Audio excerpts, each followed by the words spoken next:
Brothers and sisters, I have again the honor and a privilege of introducing another brother who's a student of the Honorable Elijah Muhammad, a student of Minister Farrakhan, and he's a student of Brother Sijo Sabir Muhammad. Right, that's right. He's a military man and has 30-year history of military. Right.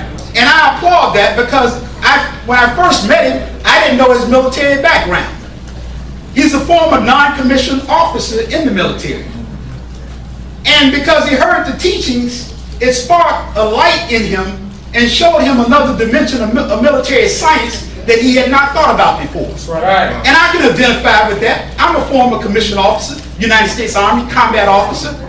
I applaud Brother Sijo earlier because he was one of the first ones to give me an assignment in Mars 27, allowed me to teach the military science. That's right. He's the brother, the first one to put me on post before I even had an X to secure the Honorable Minister Louis Farrakhan when he was working the West Coast up and down, to and fro. Right. We're talking back in the 80s, Right. mid-80s. Right. I'm very clear about that. Right. But this brother here, Brother Mikaeel Muhammad, has an extensive record in military science.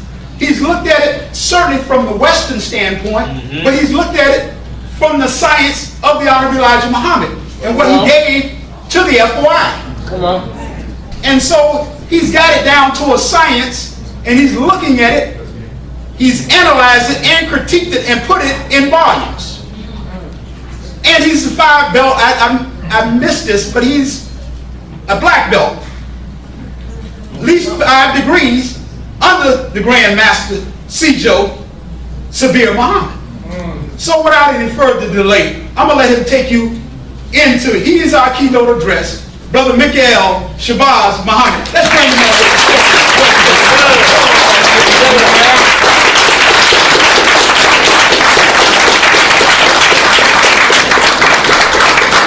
Brothers and sisters, afterwards, he has books in the back. All right?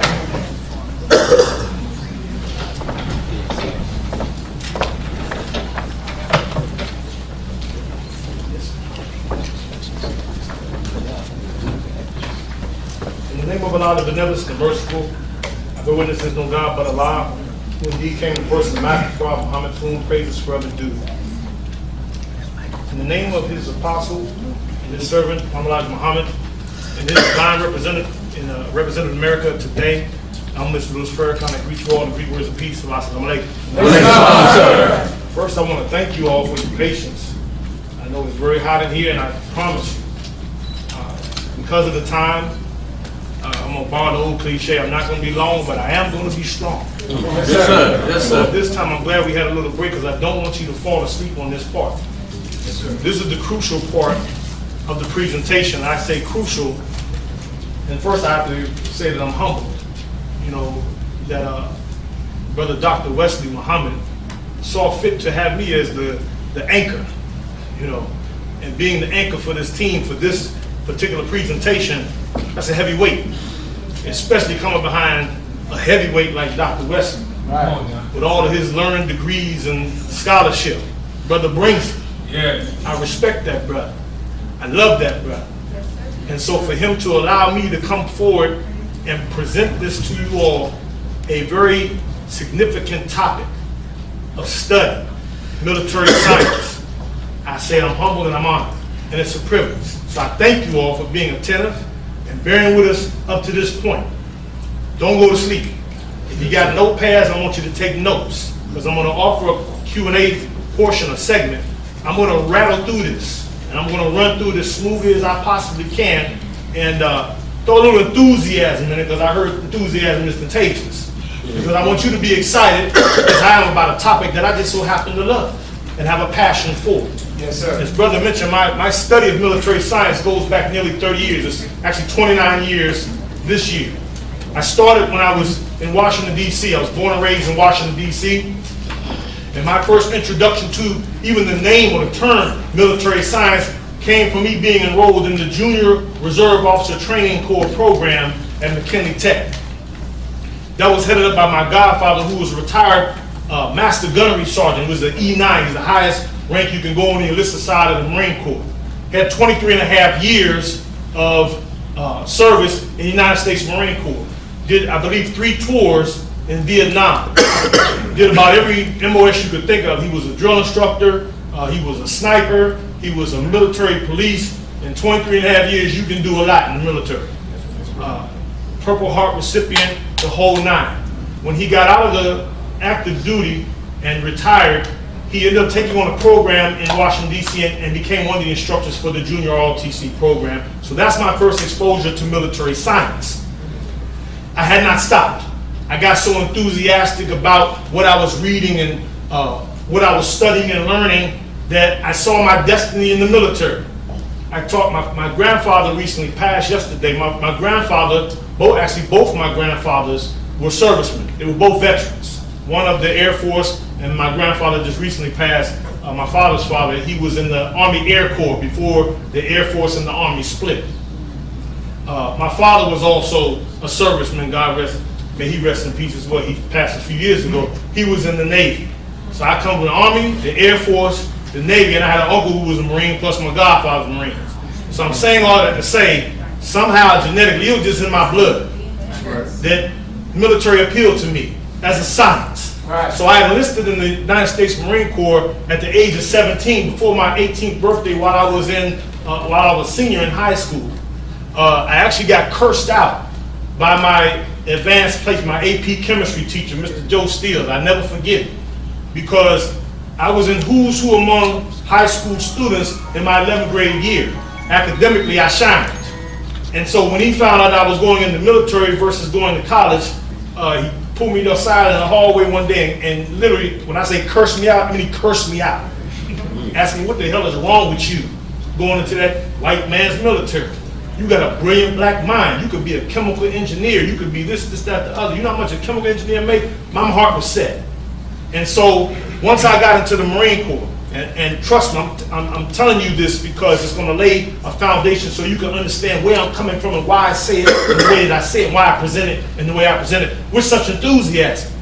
I signed up 11 months before I went to boot camp. I ended up graduating first out of comm school, which gave me a choice of duty station. So I ended up on the West Coast. I'd never been to the West Coast. I'm from the East Coast. I've been up and down all my life, traveling with my family. I wanted to see what it was like on the West Side. That's right. So I got to the West Side, and it was culture shock. I don't know what's wrong with them folks out there. No offense to my folks from LA. I love y'all. But coming from the East Coast, it's too laid back out there. It's because y'all got the beach and all that kind of stuff, you know. I just couldn't get with it, you know. I'm used to that fast-paced thing. Nevertheless, I ended up becoming acquainted with the teachings of Islam. I heard Dr. Louis Farrakhan for the first time, December of 1990, when he spoke at the LA Coliseum on the saving the black family.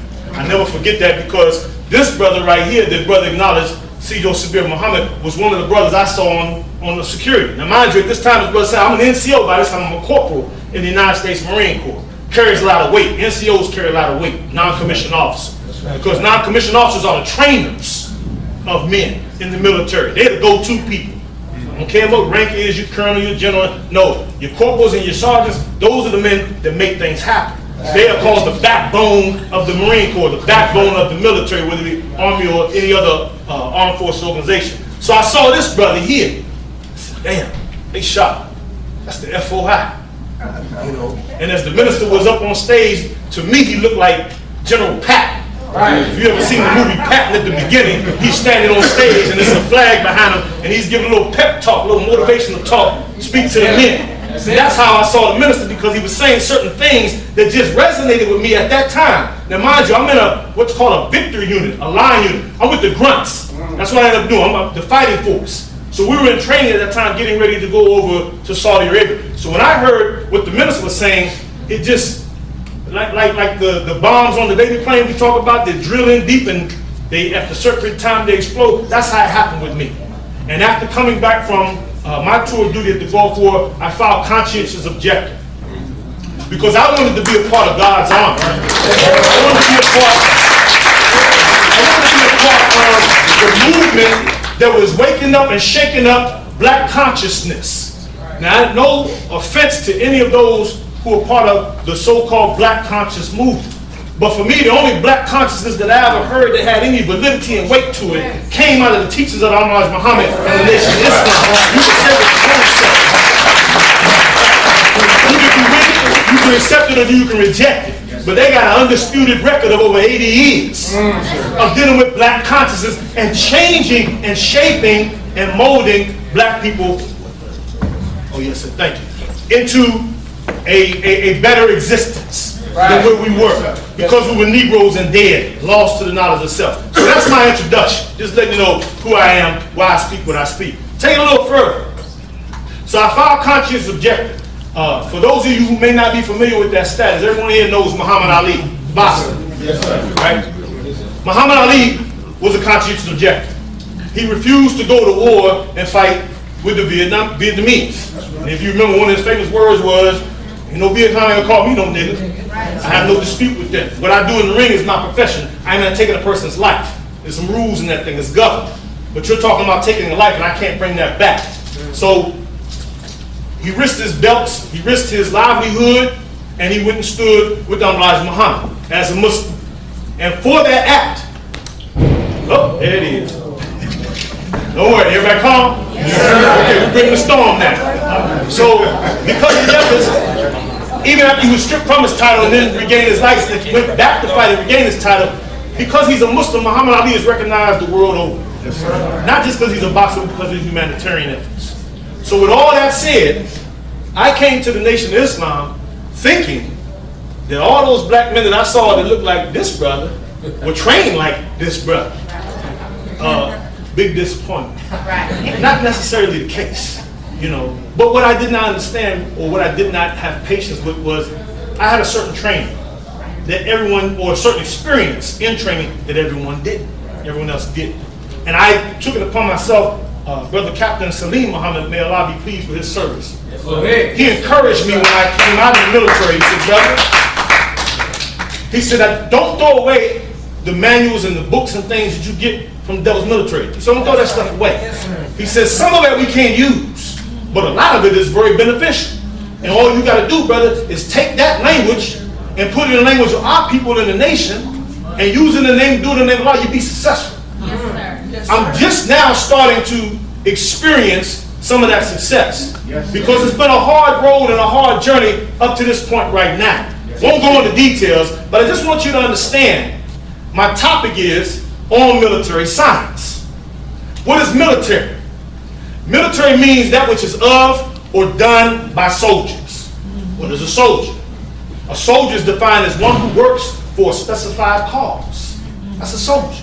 One who works for a specified cause. I have to break these terms down, because normally when I start speaking about military, the first thing we as black folks start thinking about is running around with some guns and things and fighting for white folks and fighting for independence that we've never experienced in this country. I'm not talking about that. I'm talking about a work that we need to do, a specific cause. And what is that cause? It's the resurrection and the uplifting of our black people in our mind out of this condition where we're in. So I say that military training and military science is one of those keys. Right. Science comes from a Latin word, scientia, which means to know. So when I'm talking about on military science, I'm speaking about the knowledge of military, the knowledge of what is done by soldiers, the knowledge of those tactics and strategies that are demonstrated by those who are working for a specific cause. Are we clear on that? Yes, sir. Okay, so I don't want y'all to think I'm up here, you know, recruiting for the United States Marine Corps. No, ma'am, no, sir. Give my time. Yes. I don't need you to do that. I'm sharing it with you in such a way you ain't got to go through all that. Right. But I'm telling you that that training is very valuable. Yes, sir. And so my subject is why the former slave masters never wanted our people to learn the science of warfare.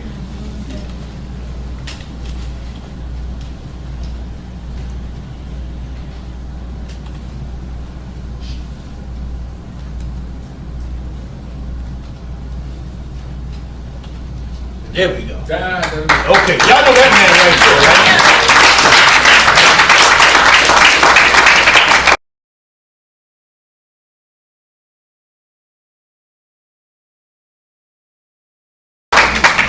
Y'all know Elijah Muhammad. When I first became acquainted with his teachings and reading, actually I didn't have Message of the Black Man, I had The Fall of America. And because I was raised in the church, my mother's a very spiritual person. Had me in the church since age 5 or 6, since I can remember. She is a staunch Christian. You are not shaking her off her faith. You are not taking her off of that rock. Matter of fact, to this day, she will still whisper certain things to me that let me know I need Jesus. And I'm all right with Jesus. And y'all know that, clear that up right now. I'm all right with Jesus. But he got to be a black Jesus for me. It cannot be that pseudo image of the Son of God that's been put on our people. I ain't with that. And we've had arguments, but I just don't even debate no more. So I'm not a debater. I don't want to shake you off your faith. If you love white Jesus and white Jesus keep you straight, hey, that's good for you. I'm serious. In all seriousness. And I say that because I had an experience years ago when I first came to Islam. You know, for those of you who are not in the Nation of Islam, or any kind of consciousness, you know, when you first come into a body of knowledge, of truth, that you didn't know before, and you take a minute to investigate that, you get excited about it. Right. Is that right? Yes, sir. You want to start sharing your experience and what you've learned with folks. You get on fire. Well, that's how we most Muslims do when we come in. We on fire. You know, you can't tell us a black man is God. We ain't never heard that. And then you start showing and proving it, showing different signs and going into history and going to religion and showing us how we got. We get excited. Right. But I had an experience because as I'm going through my conscious objector status, it actually took almost a year for me to get out. And they had tried everything to bust me. And the whole idea of conscious objector is that I'm not opposed to fighting. I'm just opposed to taking a life for the wrong principles. Yes, because I have a sense of morality. I have a moral conscience. And so I object. You know, I looked at what was going on. I knew what was going on. And I figured from what I read in The Fall of America, it coincided with those things I learned in the church about the last days and Armageddon and Revelations and all that. It wasn't being spooky. I could just see it happening before my eyes. And I said, before I get to that crucial point where I got to make a decision, you got to understand, each of these different armed forces have a different mission. Yes, sir. They all have a different mission. The Army's mission is not quite like the Marine Corps and the Navy's and the Air Force. See, Marine Corps are straight killers. Straight killers. That's it. That's what you train for. You train to kill. Ain't no injury you ain't. No, it's center mass. That's it. One shot, one kill. That's what they emphasize in it. So before I got to the point where I would see myself having to compromise and make a decision that I got to pull the trigger on a civilian, somebody in this country, because we swear an oath in the military that we will protect and defend the Constitution against enemies foreign and domestic. Yes, sir. There's a certain language they use. You don't understand what that means. Domestic means you. The people that are my next door neighbor. Right. You got a problem with the Constitution, we got a problem with you. You're a potential threat. That's how they look at these things. And they will drill this in your head to the point, one of my gunnery sergeants told me, if they told him to shoot his mother, he would do that. If she was against the Constitution. Teach your white supremacy. That's what white supremacy do to you. Teach your white supremacy, man. So you got to understand that kind of mindset. So I'm reading For All American Message to Black Man. I do conscious objective. Say all that to say this. I'm selling final call newspapers. I'm on fire. I'm right in a military town in Oceanside, California. For those of you Cali, you know where that's at. Right outside the base of Pendleton. That's the main little town outside of Pendleton. I'm on the corner, suit and bow tie, every weekend. I sold newspapers to my commanding officer. So they couldn't disprove my sincerity about what I believe. As a matter of fact, as Dr. Wesley proved through his education academic that Master Prophet Muhammad is God in person, that's on record for me. I believe that. Government got that on record. So I don't make I make no apologies for that. You know, I don't apologize for being a Muslim. I don't apologize for being a warrior. I also don't apologize for being a former United States Marine because I respect that training. I don't respect the ideologies of some of the things they do with the white supremacy, but I respect the training. So I'm on this corner. And they had a rivalry with some Christian folks, and they would contend with me sometimes. I do my thing, they do their thing. And one day, a Caucasian, they brought a new guy out, and I saw him checking me out on the side, like, you know, this guy, I'm gonna get him with this Jesus thing. He's thinking, you know. He went into the store, he came back out, and he said, "Hey, can I ask you a question?" "Oh, yes, sir, by all means." This is a young Caucasian. He says, "If you die today, would you know if your soul will go to heaven or hell?" I said, "Wow, that's a heavy question. I got to think on that a second. Hold up." I said, "I can't answer that directly, but I have to ask you a question. Can you prove to me that if I drop dead right now, there's a heaven or hell, a physical heaven or hell for me to go to. I said, if you can prove that beyond a shadow of a doubt, I'll drop these papers and these bean pies right now, and I'll follow you wherever you want me to go. I said, but your people got telescopes to see trillions of light years into this universe. Light traveling 186,000 miles per second, and it taking a year for that light to reach from point A to point B. Trillions of light years. And they ain't seen no streets of gold and no pearly white gates yet. I said, hell, my grandmother, who I loved to death, died in 87. Yes. And I don't even know if I recognize her. She came back, but she gone to the grave. She ain't come back to tell me. So you can't prove it. You can't prove that. No. I was gonna get up around my face. Yes, sir. He got that stunned look. He walked away.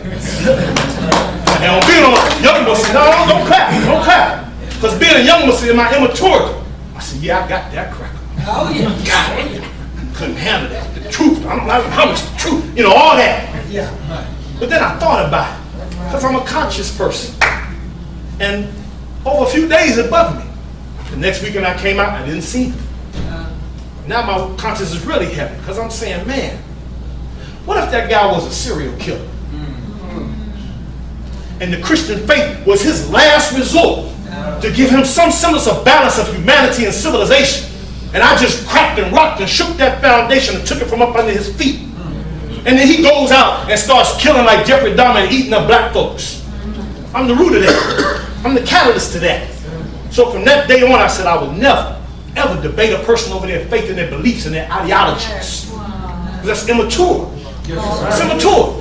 My grandfather taught me that. You believe as you choose to believe. As long as you ain't hurting nobody else. But you got to find a common denominator between all that. So I'm saying all that to say, this is the teachings of the Honorable Elijah Muhammad and what it brought out of me, coming out of that mindset of the so-called devil's military. And with that said, there were three sciences that the Honorable Elijah Muhammad taught us that the former slave masters or white folks would never teach us. Listen. They're the sciences of what? Business And warfare and mating. I like participation. I like let me know you're awake. These three sciences, business, warfare, and mating. Most of the Muslims, you've heard this before. But I ask the question, what is the significance of those three sciences? And why those three sciences? Why was it these three together that they did not want us to learn? I'm going to answer it simple. I'm not going to drag it out and beat around the bush. The science of business, warfare, and mating are the three sciences necessary to rule. So by denying you these three sciences, guess what? They deny you your opportunity or your ability to rule. Good teaching, brother. Think over that.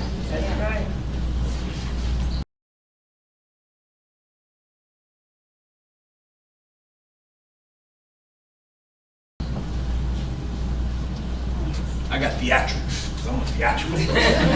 Fame, man, you know. Sun Tzu. That's right. Sun Tzu is one of the most studied military strategists the world over. I don't care what land, label, or language. Okay? Written about 500 BC, 500 years or so before Christ. His treatise is called Bing Fa, but it translates as the art of war. Sun Tzu said that military action is important to the nation, is the grounds of death and life, the path of survival and struggle. It's imperative to examine it. How many of you read The Art of War? Or some translation of it? Okay, good. Later on in that chapter, he says that a military operation involves what? Deception. Well, y'all know this stuff, okay? All right. Deception. Further down, he says, all warfare, not some warfare. All warfare is based on what? Deception. Let me share this with you on deception.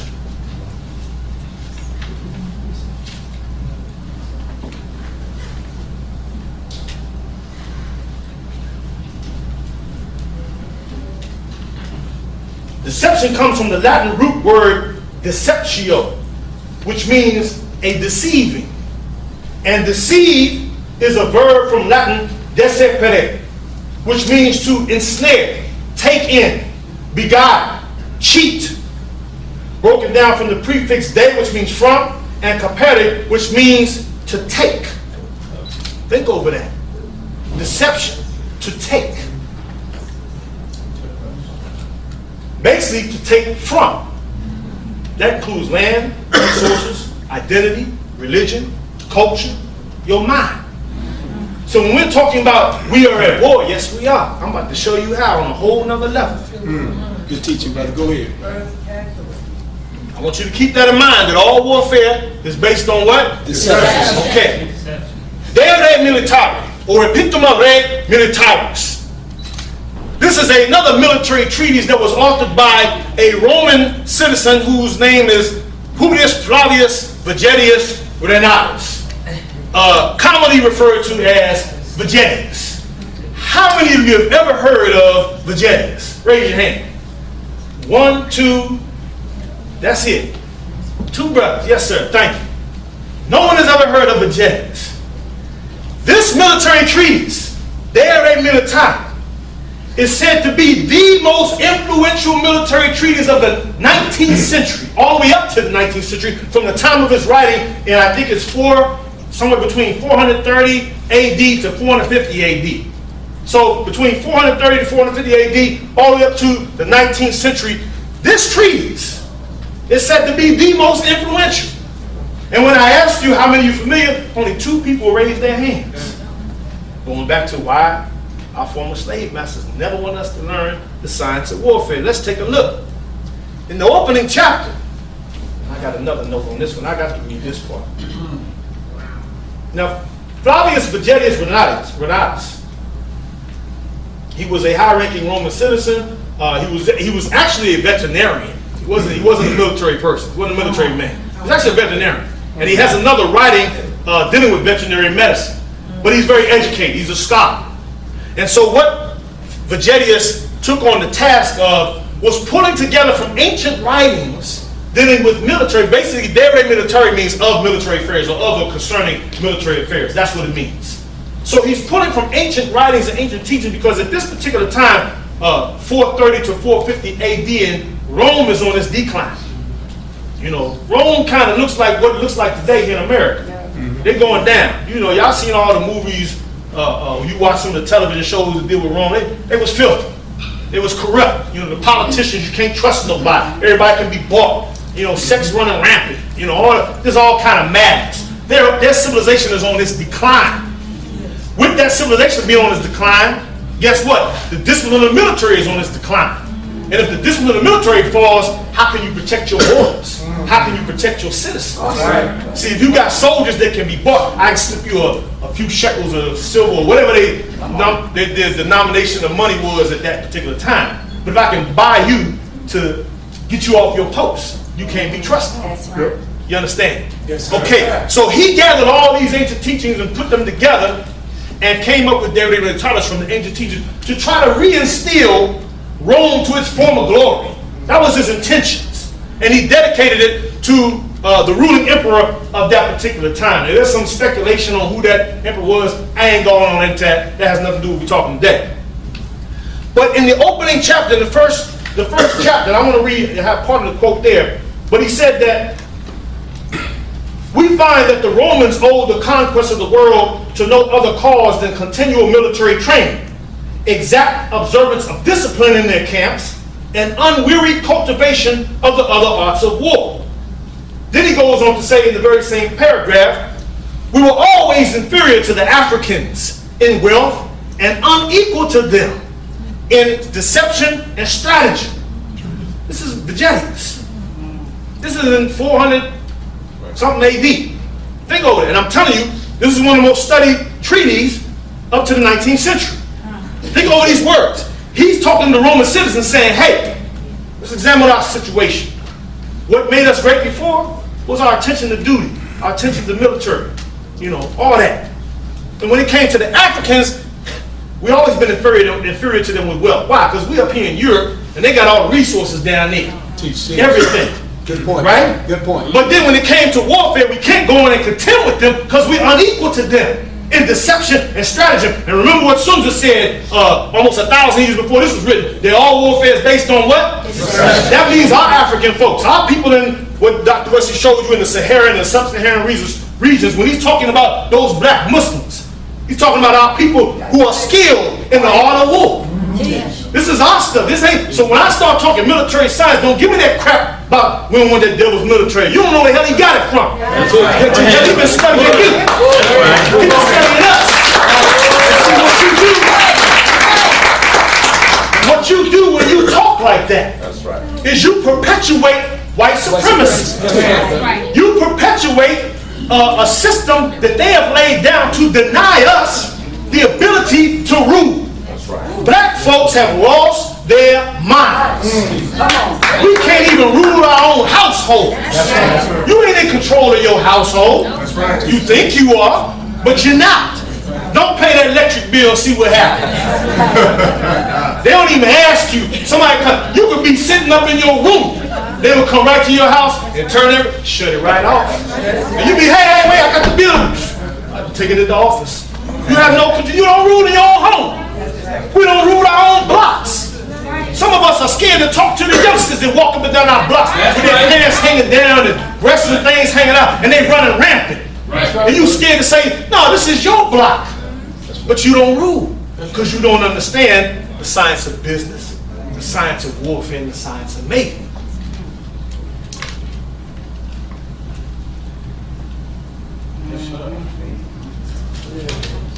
I had some more material that I wanted to kind of present, but because of the time, I'm not going to go into it. But what I wanted to show you all, I want you to, this is your homework or something, this is your takeaway assignment. I want you to Google, since everybody Googles everything now. Nobody goes to the books and library. Libraries, do we even have libraries? And then close up most of them. Yeah, I go to them. Yes, sir. Yes, sir. But most of us don't study. You know, we can't click it on the mouse real quick. We don't, and if it's not less than 2 minutes, it'll lose our attention span, right? Right. But I want you to Google slave revolts in the U.S. And what you're gonna find, hold up, since brother said I should go ahead and win that, I'm gonna put up my phone, because this is what I do with my phone. I use my technology for a whole different purpose. Share this with you real quick. Y'all mind? Yes, sir. Let me know. If I go over this, let me know. Go ahead.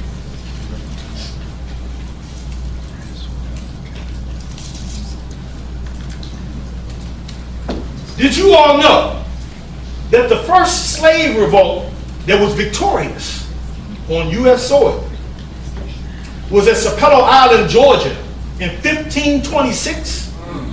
Did y'all know that? Now I know the Honorable Elijah Muhammad taught us that the first slaves were brought over here in 1555 on the ship Jesus, and that is true. That was the first large assembly of slaves or large body of slaves shipped over as cargo. But there were other black folks here in America prior to that. There's always, what are you saying again, brother? We came before Columbus. We were here prior to 1492. That's why they don't want you to see some of that history. They control the education. Did you know that in 1570, there was another revolt, which was victorious, in Veracruz, by one Gaspar the Younger. Ever heard of him? Yes, sir. You heard him. So you're familiar with Mexican history. And you know that we have a tie and a relationship to our Hispanic or brown brothers. They are not your enemy. They are your family. Huh? Did you know? In 1712, there was a New York slave revolt. It was suppressed. But check this out, and this is what I found interesting. There were a number of revolts that occurred. One in New York, that was in 1712. Another one was in St. John, that was in 1733. And another one called the Stono Rebellion in 1739 in South Carolina. They were suppressed. But here's what I found interesting. Here's the correlation between the two. And check this out and tell me how black folks didn't know warfare. The revolt in New York started because the slaves weren't happy with the way they were treated. Naturally, we slaves. But the difference was in New York, it's in the city, they had more contact with one another. Versus the South, where the plantation was separated, you couldn't conspire because you don't know where your family at, and it's hard for you to interact with other people. So the black folks in New York, the so-called slaves in New York got together and said, hey, enough of this stuff. This is what we're going to do. I ain't going to tell you the whole plan, I'm going to tell you how I lay it out. So a fire was started downtown New York somewhere. Set this significant building on fire. When all the white folks came out to put the fire out and were focused on putting the fire out, guess what the slaves did? bust them upside the head, slit their throats. They attacked them while they were putting on the fire. If that ain't deception and stratagem, I said, damn, that's a hell of a daggone strategy. Huh? I get you diverted and pay attention to putting this fire out, and while you over there focusing on that, bust you inside your head with a club, slit your throat. If I get too violent, sister, sorry. I gotta be careful. I got engrams about my Marine Corps training because it's very hard, and sometimes that thing come out. But I actually get excited about stuff like that because I'm a warrior. So that's why I don't need no apologies for that. You and your sister. Oh, she raising her hand back. You got my back. Okay, we good. Okay. The revolt that occurred that I mentioned in South Carolina that was suppressed, it started out the same way. They set a building on fire, and when the white folks came out to throw the fire out, the black folks came clubbed upside the head, slit the throats and everything. There's a number of other revolts that occurred, but I want you to look it up, because that's not the point I wanted to make. I just want you to understand that we weren't slaves as it's depicted in Roots. We weren't that. That we were just some, foraging around in trees looking for some fruits and, hunting for a tree to make a drum with, and then we got snatched up and we over here. It didn't happen like that. No. See, they brought soldiers over. No. They brought warriors over. I'm talking about folks that would handle some business. Now, why they ain't fight on the ship? You got some history about us revolting on the ships and things like that. I don't understand why we don't talk about those things. But I'm saying to say, everybody came over, wasn't no punk. That's right. No, sir. We had soldiers and what? Amongst the sisters as well. Yes, right. So I'm saying all that to say, this is what they did not want to be promoted amongst the slaves. The idea, the conception, the feeling, a sense that we could do this and we could be successful. So because of these certain revolts, do you know that they changed the laws? So this is where in New York, after that revolt, guess what? The laws changed. No more than 2 or 3 slaves could be together without a white person being present. You wondering where these Jim Crow laws and these stigmas that are put on us come from? They're actually coming from this kind of history. How many of you knew that? That because of that revolt, man, so few hands. That's okay. So we learned something today, right? Yes, sir. Okay. So because of that revolt, the laws changed. Same thing in the one in South Carolina. They had just passed a law, and that year, I think that's 1739, they had just passed a law encouraging the church members to, when they go to church on Sundays, to carry their firearms with them. Because they were fearful of rebellion. So they wanted the men to always be able to check some things in case something break out. Because guess when I'm going to get you? I'm going to get you when you sit there praising God. And I'm going to set that fire, and I'm waiting till you go try to put that, I'm going to bust you upside your head, I'm going to slit your throat. That's how our folks were thinking. So they put the laws in place and no. Y'all got to carry your firearms to church. Give me that sacrimonious, don't give me all that holy stuff. No, this is real. These slaves are getting restless. Okay. Fast forward. General Toussaint Louverture. General Jean-Jacques Dessalines. We talk about, let me ask this question real quick. How many of you have seen the movie 12 Years a Slave? The majority, okay. I don't want to dwell too much on that, but I just want to share something with you real quick. And I know there's some contention about why we have all these slave movies and why we always focus on slavery. But that movie in particular, it struck a certain resonance with me. And at the same time, I had cognitive dissonance. Because when it first came out, I went to see it. I didn't know how I felt after when the movie was done. I saw it twice. I saw it once by myself, and I saw it the second time with my wife. The first time I left the movie theater, I had cognitive dissonance. Because I don't watch movies the way the average person watches movies. See, I understand that's propaganda. So as I'm a strategist. So I always sit and say, okay, what are they trying to show me? And what are they not saying? I'm looking at all the different angles. And what am I seeing? What am I supposed to see? What am I not supposed to see? I sit and I analyze. I'm a critic. I'm not Sister Leader critic. I'm a military critic. So when I'm watching 12 Years a Slave, and since the majority of you all have seen it, you remember the scene where they went in the fields and they were given the task of cutting down the sugar cane, and they gave them the machetes? Said, this is your job, this is what you're going to do. You remember that scene? Yeah, I remember that scene. See, here's what my thought was. They gave them machetes? Yeah. Are you serious? You come on, man. Machetes? I chose to cut this. I done took that machete and hacked some folks to pieces. That's the difference between that warrior mindset and a mindset that's been enslaved. There's another scene that came about, and I don't even know what the tool was. I guess it was a logger tool or something to cut the tree down. I looked at it and said, man, that's interesting, because I can see about 5 different ways I would use that to bust that slave on upside his head. And they didn't do that. Cognitive dissonance. There was another time where they're doing some carpentry work, and he got a hammer and said, I'm sorry, oh, he got a hammer. He got a hammer. Should be hammer time. And he started hitting the nail like, oh, some kind of, it's a good movie, but damn, what's wrong with you? I can't take no more. So I walked out of that movie with the feeling of, I don't know how I should feel about this thing, man. I called my wife up and I told her I saw it. I was like, you got to see it for yourself. And there were only three other couples in the movie.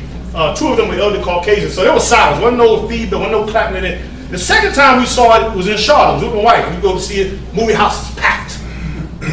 And as we're watching it again, it hit me on another level, because I could really feel this man's pain.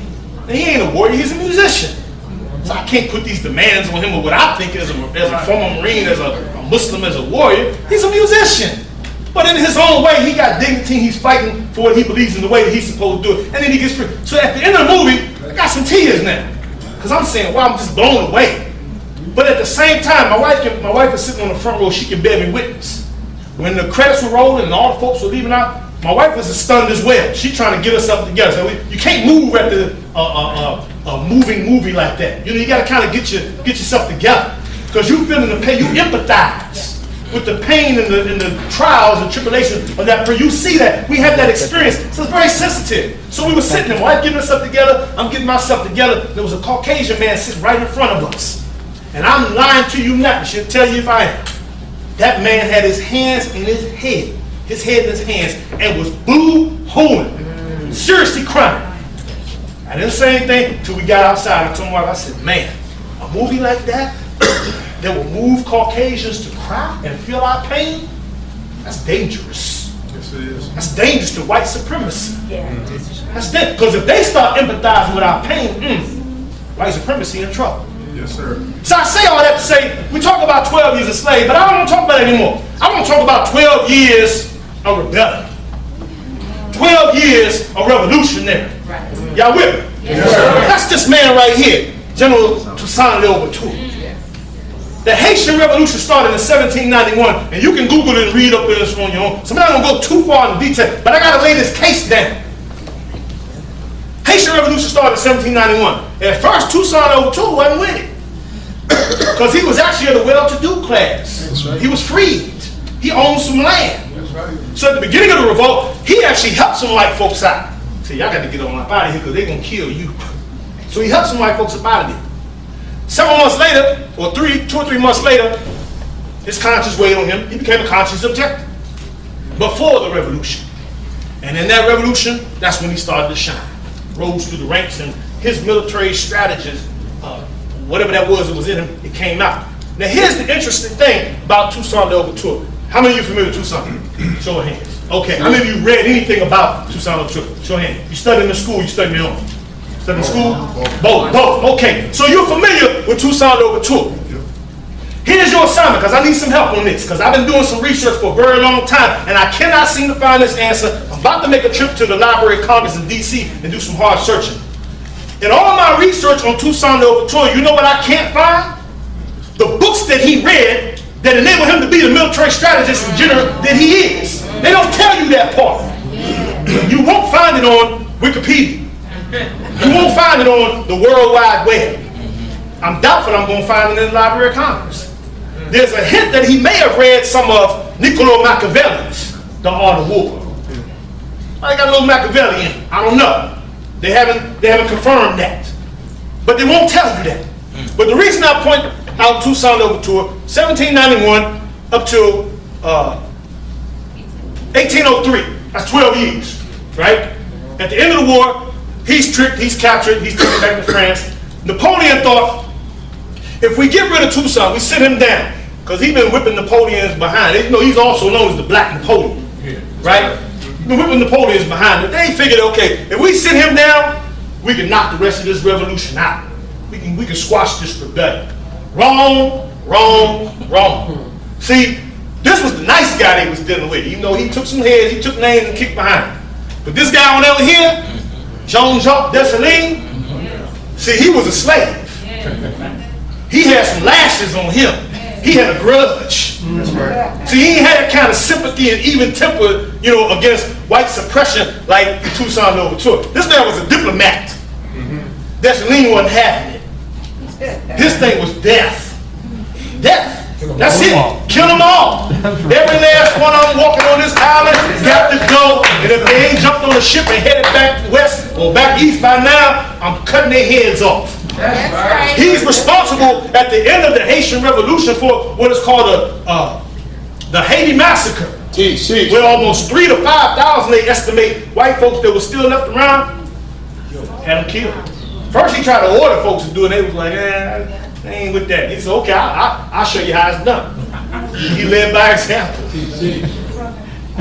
Francois Capua, also known as Francois Capua La Morte. La Morte means the death. This man's so bad they call him Death. Okay?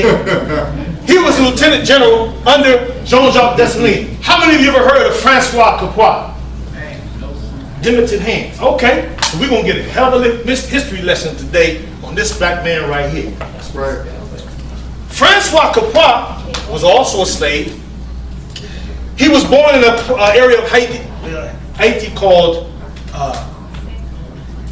give it to me again. Anybody know? It's something Pais. Say again? Give it to me again. Petiteville. Okay, you from the islands, brother? Okay, help me out, back me up. I don't want to stray. I don't want to mess with the history now. But Francois Capua, so the revolt started in 1791. In 1793, Toussaint Louverture was gathering up the forces. So he was going around doing a little motivational speaking and encouraging black folks why they got to join this revolution. So he came to Francois Capua's camp and spoke to him. He was inspired by what Toussaint Louverture said. He joined the revolution. In about 6 to 8 years, he rose through the ranks, ended up becoming a lieutenant general under Dessalines. He's a bad man. They call him the Death. Now, you don't get no nickname, the Death, without causing some death. So I give you an idea of who this man was. Okay? Go ahead. He is pivotal because in the Haitian Revolution, go my theatrics again. What's your name, brother? Ibrahim. You from the island, from Haiti? Yes, sir. Okay, so this is, you know this, right? Yes, sir. Okay, so you're gonna be my witness bearer. Anybody else from Haiti? Okay, so brother Ibrahim is gonna be my witness bearer. The Battle of M.D.S. How many of you heard of that? Besides Ibrahim, one sister. The Battle of M.D.S. November 18th, 1803. Do you know that November 18th is celebrated every year in Haiti? Am I lying, brother? Yes, sir. That is their day of independence. The Battle of M.D.S. marks the pivotal battle that basically was the end of the revolution. That was it.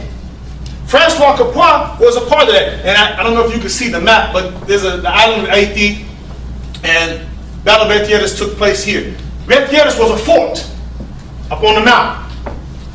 Dessalines instructed Francois Capua, take the fort. Francois Capua said, aye, yes sir. How you say it in French? Yes sir. We kept that in the night, right? Okay, so he agreed. Gathers up his force. Now mind you, this is a fort that's on a mountain. So they got the high ground. They have an advantage. Right. They're shooting their cannons and their fire down. See, this is an uphill battle. For y'all Muslims, y'all understand what the uphill battle is, right? That's a hard battle. Because not only are you trying to gain going against gravity, but now you got an enemy that's shooting down at you at the same time. That's a disadvantage. This was a determined man. So in the Battle of M.D.S., he goes and gathers up about 1,000 or so troops and storms the fort. Well, the French had a particular cannon called the mitrailleuse. And the mitrailleuse was a cannon that didn't fire cannonballs, it fired like a shotgun. So it's going to spread, so it could cover a lot of area. So the mitrailleuse is bombarding Francois Capua and his men coming up. Most of his folks is decimated. He got frustrated, so he failed his first attempt. But la mort, the death, because you don't get called la mort for nothing. You know about death, right?